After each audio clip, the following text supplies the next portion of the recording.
Alors on va faire la ponctuation hors justification, qui est un truc ridicule, sauf que ajouté à plein d'autres petits trucs similaires, ça donne au final une publication qui a un look professionnel. Donc on y va. Vous êtes bien toujours en train de travailler dans le bloc et vous voyez que vous avez en fin de ligne des tirets de césure, donc les coupures de mots. Vous avez des virgules parfois en fin de ligne, je veux dire. En fin de ligne, vous avez des césures et en fin de ligne, vous avez aussi des virgules. Et vous avez parfois aussi des points. Bon, c'est plus rare qu'une phrase termine une ligne, mais techniquement, ça peut arriver. Eh bien, on va faire en sorte que les virgules et les tirets de césure sortent un peu du bloc. Parce que, vu comme ça pour l'instant, on a l'impression visuelle que le bloc, la colonne, son côté gauche est bien droit. Par contre, le côté droit ne paraît pas bien vertical en fait. Donc le côté gauche des colonnes paraît bien vertical, mais le côté droit des colonnes paraît moins vertical à cause de ces tirets et de ces virgules. Si vous voulez le voir, vous allez pouvoir faire ceci. Vous allez pouvoir cliquer à côté du bloc avec la flèche noire et passer en affichage aperçu. Et là, vous visualisez le document tel qu'il sera sorti sur l'iPad, typiquement.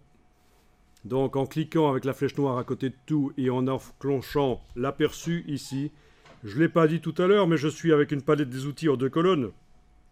Si vous avez aussi votre palette des outils en 2 colonnes, vous aurez plus facile pour suivre le cours.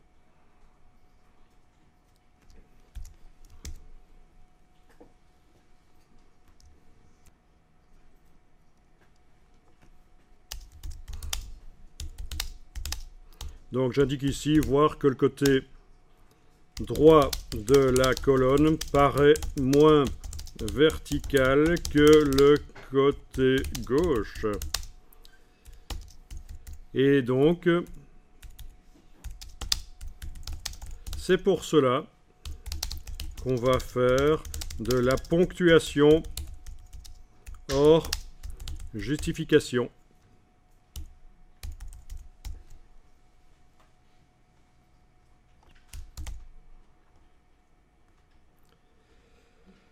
La colonne, voilà. Bon, ben, il faut réactiver le travail sur le bloc avec la flèche noire. Vous pouvez sortir si vous voulez, oui c'est pas plus mal, du mode aperçu en réenclenchant l'icône de gauche en bas, le mode d'affichage normal, en bas de la palette des outils. Et donc, ta question, est-ce qu'on ne pourrait pas désactiver la césure? Mais il resterait les virgules. Et il faut savoir que la césure, elle est nécessaire parce qu'elle permet que les mots puissent coller de chaque côté de la colonne. C'est plus facile pour InDesign s'il peut couper les mots. Donc la césure est nécessaire. Sans la césure, ça pose problème. Donc, on y va, on va faire la ponctuation hors justification.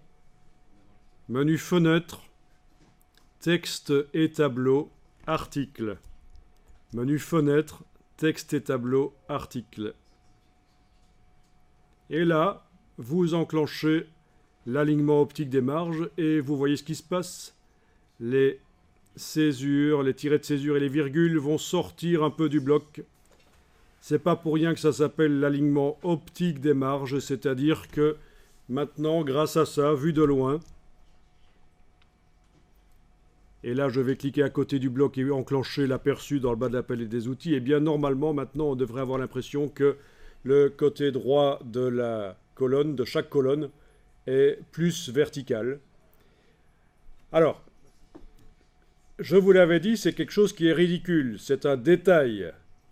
Il est certain que quelqu'un qui va voir votre texte ne va pas se dire « Waouh, Il y a les tirets qui sortent un peu de la colonne.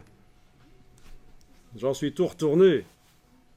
Sauf que si, il y a quelqu'un qui va le dire. C'est quelqu'un qui s'y connaît en graphisme et qui va voir votre texte. Typiquement, quelqu'un chez qui vous postulez dans une boîte et qui s'y connaît un peu en typographie va remarquer que vous avez fait de la ponctuation hors justification. Et puis aussi, il faut que je le répète par rapport à tout à l'heure, une somme de petits détails comme ça, chacun pris séparément ridicule et qui ne sert pas à grand-chose, eh bien, au final, ça va faire un document qui aura l'air plus professionnel. Donc, tout ce qui est possible de faire pour rendre le document plus pro, il faut le faire.